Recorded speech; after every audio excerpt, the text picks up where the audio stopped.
Hello and નમસ્કાર two everyone.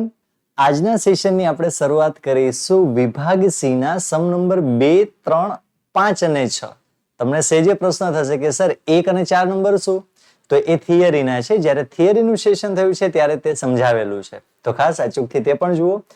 આજના સેશનની અંદર ટૂંકા દાખલા છે. આપણને જોઈને જ ખ્યાલ આવી જશે કે વિભાગ સી છે તો ટૂંકા દાખલા છે જ. અને ટૂંકા દાખલાના કન્સેપ્ટ જો સારા ક્લિયર હશે ને તો તમને લોકોના આ દાખલા સહજતાથી તમને સહેલા લાગશે. તો ચલો શરૂ કરીએ છીએ આપણે વિભાગ સી ની. શું કીધેલું છે ચલો ધ્યાન આપો. દાખલા નંબર 2. નિયત સંબંધ રેખા y કેપ તૈયાર જ છે 23.2 માઇનસ 1.2x. એના અન્વયોજનમાં એક અવલોકન. પ્રથમ જે હોય એને હંમેશા x કહેવાય અને સેકન્ડ હોય એને હંમેશા y કહેવાય. તે તમે સૌ જાણો છો. નો ઉપયોગ થયો હોય તો x બરાબર 6 હોય તો y ની અનુમાનિત કિંમતની ત્રુટિ શોધો. ચલો મહત્વનો દાખલો એટલા માટે છે કે માર્ચ 2022 માં પૂછાયેલો છે. ઓકે, ચલો પહેલા તો આપણે ત્રુટિ. તમને પૂછ્યું છે ને ત્રુટિ, તો પહેલા ત્રુટિનું તમને લોકોને સૂત્ર આવડતું હોવું જોઈએ. એરર શું છે? y minus y cap. હવે તમારી પાસે ઓલરેડી y તો છે જ. કેટલો y છે? 17. પણ શું તમારી પાસે y કેપ છે? y કેપ નથી. y કેપ નથી તો y કેપ પહેલા આપણે શોધવો પડે. ઉપર તો આપણને આપેલું જ છે સમીકરણ y કેપ બરાબર 23.2 માઇનસ 1.2x. હવે x ની કિંમત તમે જુઓ, x ની કિંમત 6 આપેલી છે. તો 23.2 માઇનસ 1.2 ગુણ્યા 6. ચલો 12 છંક 72 એટલે 7.2 તમે માઇનસ કરી શકો. ચલો કરીએ કેલ્સીમાં. 23.2 માઇનસ 7.2 જવાબ આવશે તમારો 16. તો જે y કેપ 16 આવ્યો છે એ આપણે અહીંયા મૂકી દેવાનું છે. તો તમને જવાબ મળી જશે 1. દાખલો થઈ ગયો પૂરો. 2 ગુણમાં આવા જ દાખલા પૂછાતા હોય છે, પણ કન્સેપ્ટ ક્લિયર રાખવાના. ઉપરની વિગત જે આપેલી છે એકદમ શાંતિથી આરામથી આપણે રીડ કરીશું. ચલો નેક્સ્ટ. જો x બાર 30 હોય, y બાર 20 હોય, b 0.6 હોય તો y ની x પરની નિયત સંબંધ રેખાનો અંતઃખંડ શોધો. હવે સર આ અંતઃખંડ એટલે શું? તો અંતઃખંડ એટલે થાય a, જે આપણું સ્ટેપ નંબર 2 છે. તો તે રેખાનું સમીકરણ લખો. સમીકરણ બનાવવાનું છે. ચલો નો વરી, કોઈ ચિંતાનો વિષય નથી. આપણી પાસે b ઓલરેડી મળેલો છે તો અંતઃખંડ શોધીએ. શું સૂત્ર છે?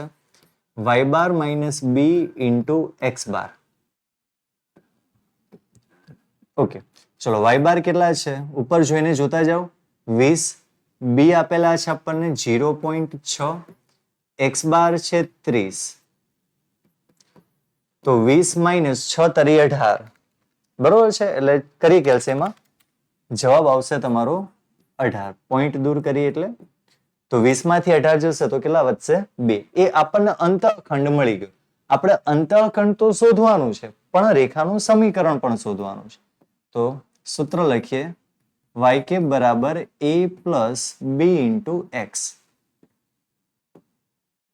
ચલો એ આપણને મળ્યા છે 2 પ્લસ b આપણી પાસે છે 0.6. x ની કિંમત નહીં હોય કારણ કે આપણને સમીકરણ શોધવાનું કીધું છે. તો આ આપણને મળી ગયું સમીકરણ.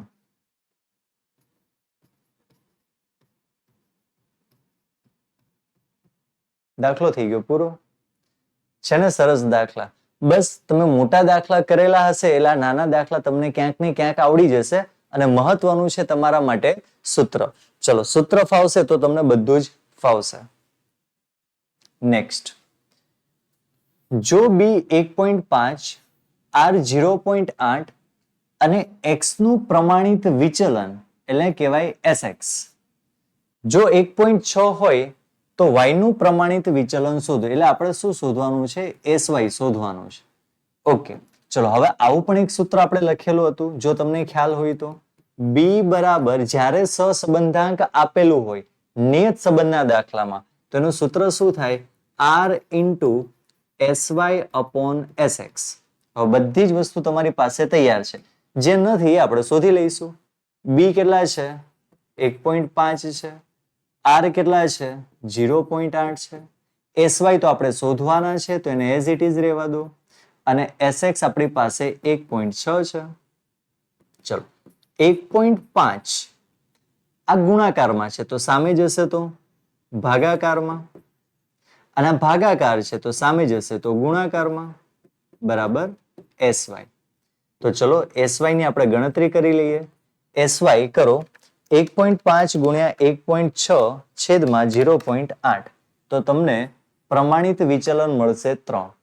ક્લિયર? કેટલો સહેલો દાખલો છે, પણ એટલું ખ્યાલ હોવું જોઈએ કે પ્રમાણિત વિચલન એટલે SX થાય અને જ્યારે વિચરણ આપેલું હોય ત્યારે SX સ્ક્વેર થાય. આટલું લોજિક ચલાવવાનું છે. અને જ્યારે નિયત સંબંધમાં તમને R દેખાય 0.8 એટલે તમારે આ જ સૂત્ર મૂકવાનું થશે. દાખલો મહત્વનો એટલા માટે બની જાય છે કે 2024 માર્ચમાં પૂછાયેલો છે. એટલે વિભાગ C ની અંદર તમે જુઓ ક્યાંક ને ક્યાંક બોર્ડ વાળા તમને પૂછશે જ દાખલો નાનો. ચલો નેક્સ્ટ સમ. દાખલા નંબર 6. y ની x પરની નિયત સંબંધ રેખા પરનો નિયત સંબંધાંક કેટલો છે? b બરાબર 0.6 છે. તથા x અને y ના પ્રમાણિત વિચલન, x અને y ના પ્રમાણિત વિચલન તો તૈયાર છે. sx આપેલું છે અને sy આપેલું છે. ઓકે. અને નિશ્ચયાંકનો આંક આપણે શોધવાનો છે. એનો મતલબ આપણે શોધવાનો છે r². કઈ વાંધો નહીં. ચલો પહેલા આપણે શરૂઆત તો કરીએ દાખલાની. શરૂઆતમાં જોઈને મને કહો SX SY દેખાય છે, નિયત સંબંધાંક દેખાય છે. તો હમણાં જ આપણે સૂત્ર મૂક્યું હતું, ખ્યાલ છે ને? કારણ કે એમાં R છે તો R નો સ્ક્વેર શોધવા માટે પહેલા આપણે R તો શોધવો પડશે. તો એક્ઝેક્ટલી આ સૂત્ર ફિટ થાય છે આપણે. તો આ જ સૂત્રનો ઉપયોગ આપણે કરીશું. R into SY upon SX. ચલો B કેટલા છે? 0.6. R આપણે શોધવાના છે. SY આપણી જોડે છે 3 અને SX છે 5. હવે બરાબરની આ બાજુ જાય એટલે ભાગાકાર ગુણાકાર બને અને ગુણાકારની કિંમત ભાગાકારમાં જતી રહેશે.